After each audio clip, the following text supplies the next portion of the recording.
Hello everyone, आप सभी का स्वागत है परीक्षा पथ यूट्यूब चैनल में। तो कैसे हैं आप सब, क्या हाल चाल है। मेरा नाम है करुणा और मैं आप लोगों के सामने एक काफ़ी इंपॉर्टेंट इन्फॉर्मेशन डिस्कस करने वाली हूं, जो है आपकी UP triple S C PET 2026 से रिलेटेड कि इसके अंतर्गत कौन कौन सी भर्तियां वैकेंसी रिलीज होने वाली है, इसका नोटिफिकेशन कब जारी होगा, क्या सिलेक्शन प्रोसीजर है और ये क्यों ज़रूरी है कि आपको ये फॉर्म फिल करना ही है।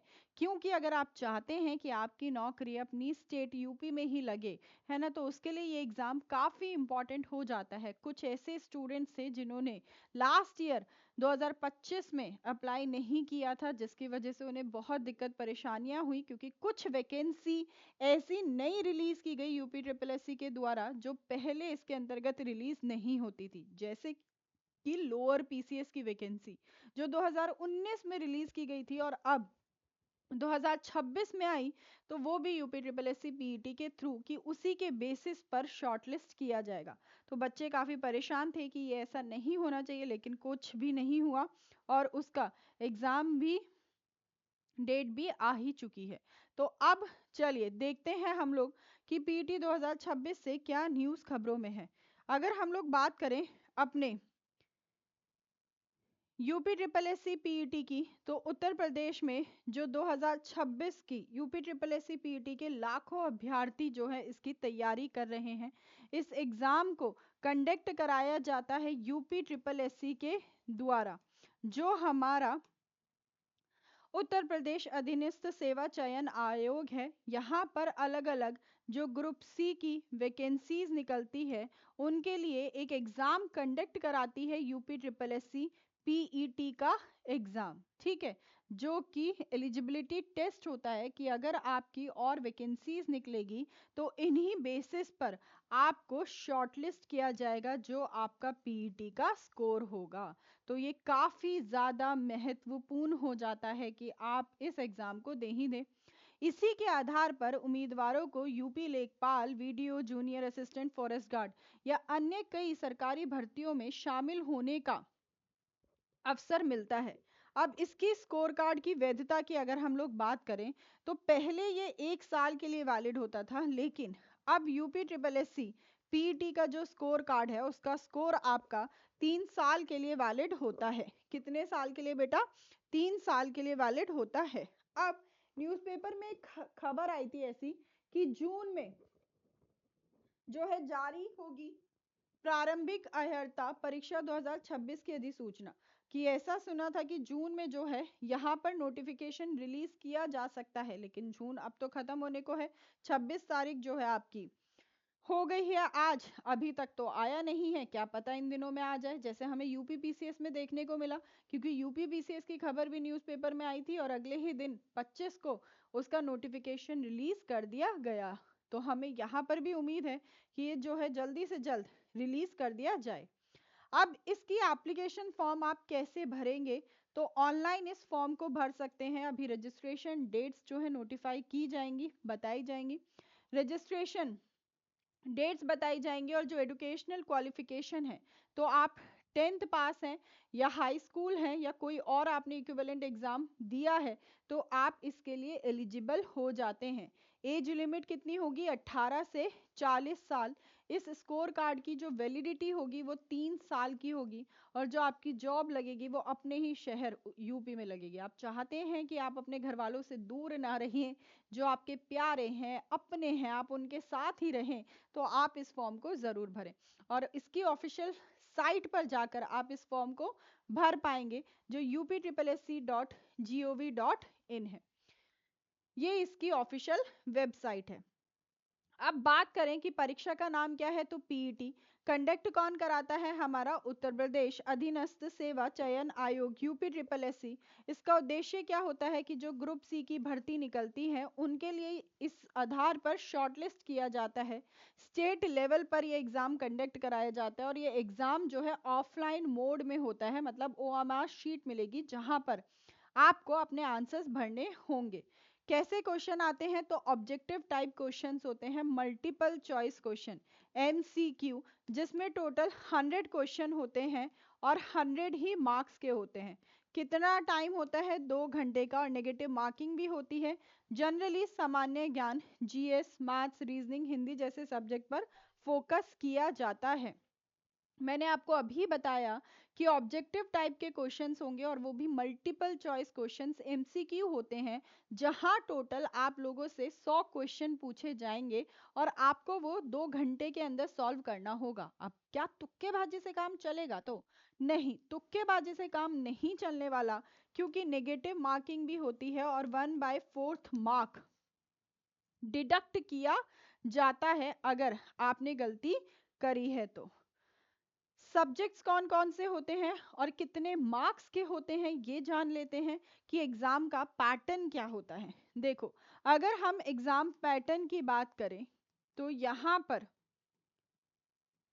हिस्ट्री के 5 क्वेश्चन होते हैं, जिसमें इंडियन नेशनल मूवमेंट के भी 5 क्वेश्चन होते हैं, ज्योग्राफी के 5 क्वेश्चन, इंडियन इकोनॉमिक्स के 5 क्वेश्चन, भारतीय संविधान और पब्लिक एडमिनिस्ट्रेशन के 5 क्वेश्चन, जनरल साइंस के 5 क्वेश्चन, एलिमेंट्री अरिथमेटिक के 5 क्वेश्चन, हिंदी के 5 क्वेश्चन, इंग्लिश के 5 क्वेश्चन, लॉजिकल रीजनिंग के 5 question, current affairs, general awareness 10-10 number की आती है, और हिंदी का अनरीड पैसेज आते हैं 2 पैसेजेस, उनके एनालिसिस आती है 10 नंबर की। ठीक है, ग्राफ इंटरप्रिटेशन डीआई आता है 2 ग्राफ, और टेबल इंटरप्रिटेशन और एनालिसिस आती है 10 नंबर की। तो टोटल कितने नंबर का होता है ये? 100 मार्क्स का। टोटल कितने क्वेश्चन होते हैं? तो 100 क्वेश्चंस होते हैं। बढ़ते हैं आगे कि इस लेखपाल, जैसे कि अब कौन कौन सी भर्तियां इसके अंतर्गत आती हैं जिनके लिए पीईटी का स्कोर मिनिमम आपको चाहिए ही होता है। जैसे आपकी लेखपाल की भर्ती है, वीडीओ की है, ग्राम विकास अधिकारी की है, और लगभग कितने पदों की संख्या पर अनुमानित है कि इतने पद पर नौकरी आ सकती है। तो जो लेखपाल भर्ती है राजस्व विभाग की ग्रुप सी की, 7,000 से 8,000 अनुमानित पद है कि इतने पर वैकेंसीज आ सकती हैं। फिर ग्राम विकास अधिकारी वीडियो की आपकी 1200 से 1500 के पोस्ट पर। फिर जूनियर असिस्टेंट की बात करें तो प्रशासनिक विभाग में 3,000 से 4,000 अनुमानित पदों की संख्या पर वैकेंसी रिलीज की जा सकती है। क्लर्क, ऑफिस असिस्टेंट अलग अलग सरकारी विभाग में चाहिए होंगे तो 2,000 से 3,000। अगर हम बात करें एक्साइज कांस्टेबल आबकारी विभाग में तो 2,500 से 3,500। फॉरेस्ट गार्ड वन विभाग 800 से 1,200। राजस्व निरीक्षक राजस्व विभाग में 1,000 से 1,500 वैकेंसी आ सकती हैं। पंचायत सहायक पंचायत राज विभाग में 3,000 से 5,000। तकनीकी लैब असिस्टेंट अलग अलग टेक्निकल डिपार्टमेंट्स में 1,000 से 2,000। और अन्य ग्रुप सी की भर्तियां जो डिफरेंट डिफरेंट विभाग में आएंगी 5,000 से ज्यादा, लगभग 40,000 से ज्यादा वैकेंसीज ऐसी होंगी जो आपकी इस पीईटी के थ्रू पर निकलेंगी, फॉर्म निकलेंगे और इन पे भर्ती कराई जाएगी। तो अब आप इसके साथ आराम से ऐसे नहीं कर सकते कि इसे जाने देंगे कि चल छोड़ देते हैं, रहने देते हैं, नहीं। अगर आप चाहते हैं इनमें से कुछ भी बनना तो आपको इससे पहले पीईटी का जो प्रोसेस है उससे निकलना पड़ेगा। सबसे पहले यूपी ट्रिपल एस सी की जो आधिकारिक वेबसाइट है up.gov.in, वहां पर जाकर आप चेक कर सकते हैं। उसके होम पेज पर जब रिलीज किया जाएगा तो लेटेस्ट नोटिफिकेशन जो विज्ञापन सेक्शन होगा उसे ओपन करना होगा, जहां जिस भी भर्ती के लिए आपको आवेदन करना है वहां क्लिक करना होगा। अप्लाई ऑनलाइन लिंक पर क्लिक कर आप रजिस्ट्रेशन करेंगे। अगर पहले से ऑलरेडी आपने रजिस्टर किया हुआ है तो आप डायरेक्ट लॉग इन कर सकते हैं। अपना पीईटी रजिस्ट्रेशन नंबर या डिटेल्स जो भी आपसे मांगी जाएंगी वो आपको भरनी है। अपनी पर्सनल इंफॉर्मेशन जैसे कि आपका नाम, डेट ऑफ बर्थ, आपका एड्रेस, ये सारी चीजें भरनी होंगी। आपकी शैक्षिक क्या योग्यता है, आपके डॉक्यूमेंट्स अपलोड करने होंगे, पासपोर्ट साइज फोटो और सिग्नेचर अपलोड करना होगा। अगर उसकी कोई फीस या आवेदन शुल्क लागू होता है तो वो ऑनलाइन मीडियम से उसे सबमिट करना होगा।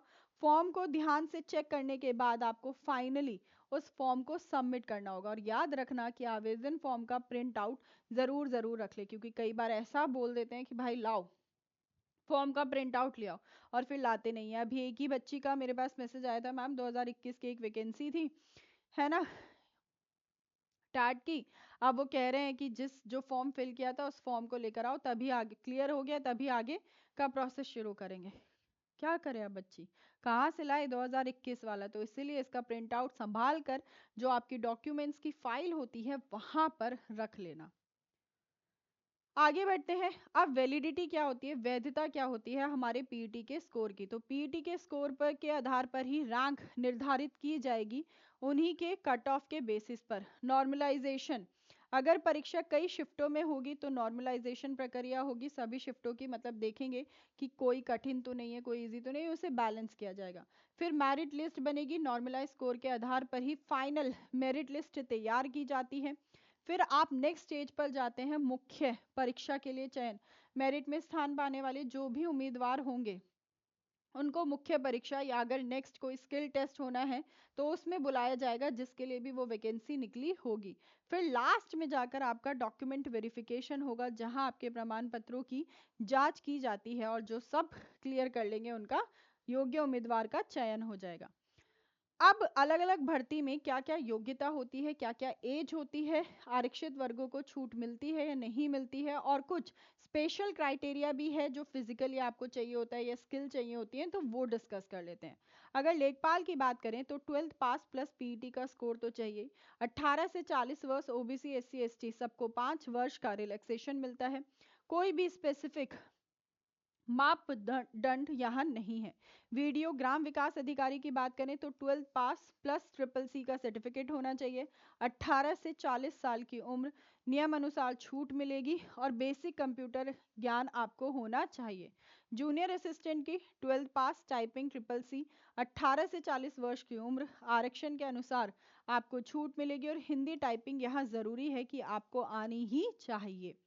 एक्साइज कांस्टेबल 12th पास, 18 से 25 साल, आरक्षित वर्ग को छूट, शारीरिक दक्षता परीक्षा यहाँ पर होगी, मेडिकल टेस्ट होगा, फिजिकल।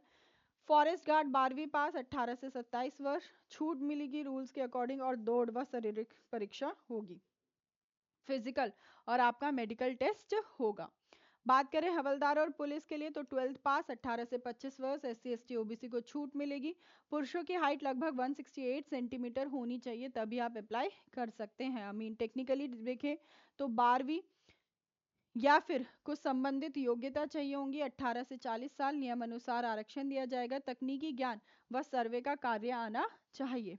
तकनीकी असिस्टेंट, लैब असिस्टेंट के लिए डिप्लोमा डिग्री, 21 से 40 साल, सरकारी नियम अनुसार छूट और संबंधित तकनीकी योग्यता भी होनी चाहिए। पंचायत सहायक में 12वीं पास, 18 से 40 साल, नियम अनुसार वो, और स्थानीय निवास प्राथमिकता दी जाएगी, जो वहां का रहने वाला है तो उसको प्रेफरेंस मिलेगी। अब आ जाते हैं कि इनकी पीटी के आधारित जो नौकरियां निकलती हैं उनका सैलरी स्ट्रक्चर क्या होता है, आपको क्या करियर ग्रोथ है, आगे क्या प्रमोशन मिल सकती है, आपकी एंट्री इस लेवल पर हुई फिर आप प्रमोट होकर क्या बन सकते हैं। तो पद का नाम लेखपाल। लेखपाल की अनुमानित सैलरी जो होगी वो 21,700 से लेकर 69,100 तक होगी, थर्ड लेवल। तहसील या फिर ग्रामीण क्षेत्र में, और 1 से 2 साल की आपकी ट्रेनिंग होगी। राजस्व निरीक्षक तथा प्रमोशन, फिर वीडियो की आपकी 25,500 81,100 तक लेवल 4 की आपकी सैलरी होगी। ब्लॉक या पंचायत आपका पोस्टिंग स्थान रहेगा। परीक्षण अवधि एडीओ पद तक आप प्रमोट कर कर जा सकते हैं। जूनियर असिस्टेंट की 21,700, जहां 69,100 रुपीज की सैलरी जा सकती है। जिला कार्यालय 1 वर्ष की ट्रेनिंग होगी। वरिष्ठ सहायक या ऑफिस सुपरिटेंडेंट आप बन सकते हैं। एक्साइज कांस्टेबल 21,700 से लेकर 69,100, जिला आबकारी विभाग, फिजिकल ट्रेनिंग और इंस्पेक्टर स्तर तक आप पहुंच सकते हैं। फॉरेस्ट गार्ड में 21,700 से लेकर 69,100 तक, वन क्षेत्र रेंज, शारीरिक परीक्षण होगा। फॉरेस्ट रेंजर प्रमोशन होगा, मतलब फिजिकली ट्रेनिंग मिलेगी वहां पर। पंचायत सहायक में 15,000 से 25,000, ग्राम पंचायत विभागीय परीक्षण और प्रशासनिक अनुभव आधारित वृद्धि तक जा सकते हैं। तकनीकी सहायक को 29,200, 92,300, विभागीय कार्यालय टेक्निकली ट्रेनिंग की गई और वरिष्ठ टेक्निकल पद तक आप जा सकते हैं।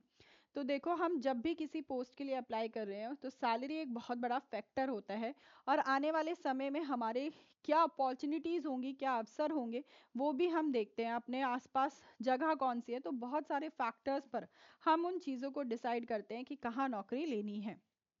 तो यह आप लोगों के लिए काफ़ी बेनिफिशियल है। अब आप हमारी क्लासेस को यूट्यूब पर फ्री ऑफ कॉस्ट अटेंड कर सकते हैं। यह आपका यूट्यूब क्लासेस का टाइम टेबल है, जहां इकोनॉमिक्स की क्लास सुबह 8 बजे शिवांगी मैम लेती हैं।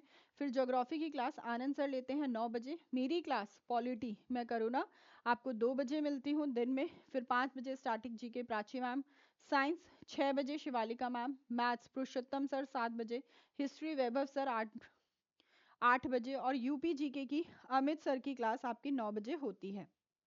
तो आप सब हमारी इन यूट्यूब क्लासेस को अटेंड कर सकते हैं, और उम्मीद कीजिए कि आपको बहुत कुछ सीखने को मिलेगा।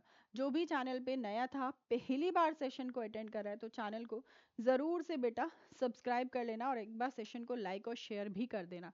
और एक बार आप क्लासेस अटेंड करके देखो। इवन मेरी जो लाइव क्लास होती है 2 बजे, आप आइए, हम क्वेश्चन डिस्कस करते हैं। रैपिड फायर नहीं कर रहे हैं कि आंसर बताया आगे बढ़ गए, नो, बिल्कुल कंप्लीट नो। हम पूरा का पूरा क्वेश्चंस को एनालाइज करते हैं, ठीक है। चलिए फिर मैम अब लेती हैं आप लोगों से अलविदा। मुलाकात करेंगे अगले सेशन में। तब तक आप सभी लोग अपना ध्यान रखो, ऐसे ही पढ़ते रहो और मुस्कुराते रहो। बाय बाय, टेक केयर, जय हिंद।